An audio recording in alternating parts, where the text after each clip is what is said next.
வயசுல எங்க குடும்பத்துல எல்லா குழந்தைங்களுக்கும் நாங்க கூட்டு குடும்பத்துல தான் இருந்தோம். சோ என்னோட உறவினர்கள் எல்லாரும் அங்கதான் இருந்தாங்க. எங்க எல்லாத்துக்குமே தினமும் காலையில ஒரு மசாலா பால் செஞ்சு கொடுப்பாங்க. என் வீட்டுல சாக்லேட் பவுடர்லாம் வாங்க மாட்டாங்க. வார இறுதி நாட்கள்ல மட்டும்தான் கொடுப்பாங்க. அப்புறம் அந்த மசாலா பால் ரொம்ப ஆரோக்கியமானதும் சுவையானதும் கூட. சோ அதே மசாலா ரெசிபிய இன்னைக்கு உங்க கூட நான் ஷேர் பண்ண போறேன். இப்போ மசாலா பாலை செய்ய ஆரம்பிக்கலாம். மசாலா பால் செய்ய முதல்ல பாலுக்கான மசாலாவை தயார் பண்ணலாம். அதுக்காக இங்க நான் கொஞ்சம் ட்ரை ஃப்ரூட்ஸை எடுத்திருக்கேன். 1/4 கப் முந்திரி, இது 1/4 கப் பிஸ்தா, 1/4 கப் பாதாம். முதல்ல நான் இந்த ட்ரை ஃப்ரூட்ஸ் எல்லாத்தையுமே லேசா வறுத்துக்கிறேன். சில நேரங்கள்ல அதுல ஈரப்பதம் இருக்கிறதுனால அரைக்க கொஞ்சம் கஷ்டமா இருக்கு.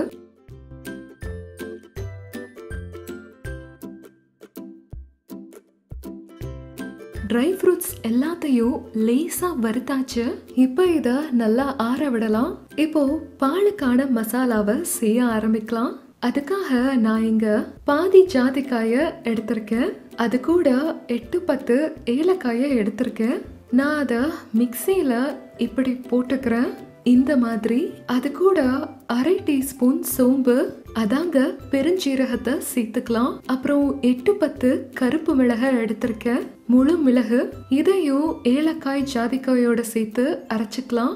இப்ப இது கூட 1/2 டீஸ்பூன் சர்க்கரைய சேர்த்துக்கலாம். சர்க்கரை இதை எல்லாத்தையும் நல்லா அரைக்க உதவும்.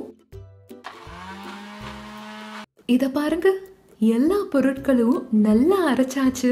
இந்த மசாலாவை அரைக்கும் போது பல்ஸ் மோட்ல தான் அரைக்கணும். அதே மாதிரி நீங்க ஒரே நேரத்துல அரைச்சா நட்ஸ்ல இருக்கிற எண்ணெய்லாம் வெளியில வர ஆரம்பிச்சிரும். அதனால தனியா அரைச்சுக்கோங்க. இப்ப இந்த வறுத்த நட்ஸை அரைக்கலாம். நட்ஸை அரைக்கும் போது நான் அதுல கிட்டத்தட்ட 1/2 டீஸ்பூன் சர்க்கரைய சேர்த்துக்கிறேன். இந்த சர்க்கரை ஈரப்பதத்தை உறிஞ்சிரும். இப்ப திரும்பவும் மிக்சிய பல்ஸ் மோட்ல போட்டுக்கலாம். இந்த ட்ரை ஃப்ரூட்ஸ் கலவையையும் அதே கிண்ணத்துல மாத்தி வச்சுக்கிறேன்.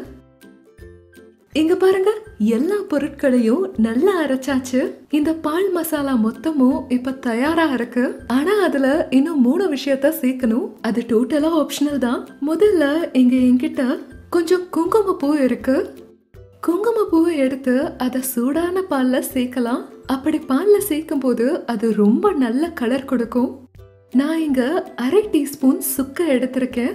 இதை நம்ம உலர்ந்த இஞ்சி தூள் அப்படின்னு சொல்லலாம். என்ன நம்புங்க, இது பால் மசாலாவோட சுவைய இன்னும் ஜாஸ்தி பண்ணும். என்கிட்ட இங்க பால் பவுடர் இருக்கு. இதை நான் 1/2 டேபிள் ஸ்பூன் மட்டும் தான் சேர்க்கிறேன். இது உங்களுக்கு பிடிச்சா மட்டும் சேர்க்கலாம். இந்த பால் பவுடரை சேர்க்கறதுனால பால்ல மசாலா சேர்க்கும் போது பாலுக்கு நல்ல ஒரு கெட்டித்தன்மை வரும். பால் மசாலாவை நம்ம எப்பெல்லாம் வெளியில இருந்தோ இல்ல மார்க்கெட்ல இருந்தோ வாங்கும் போதெல்லாம் பால் பவுடரை சேர்த்திருப்பாங்க. அற்புதமான ருசியான ஆரோக்கியமான மசாலா தயார். இனி இதுல இருந்து மசாலா பாலை செய்யலாம். மசாலா பால் செய்ய நான் இங்க 2 கப் பாலை எடுத்திருக்கேன். இந்த பாலை கொதிக்க வச்சுக்கலாம். இப்ப இதுல நான் கொஞ்சம் சர்க்கரைய சேர்த்துக்கிறேன்.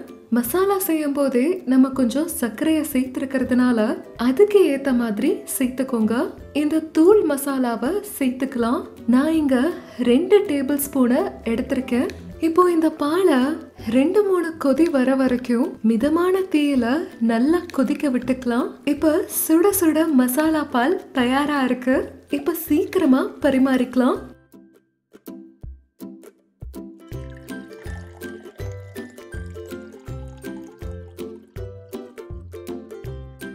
இப்போ மேல நான் கொஞ்சமா பிஸ்தாவை சேர்த்துக்கிறேன்.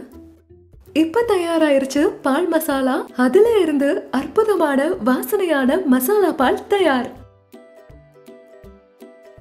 Cheers.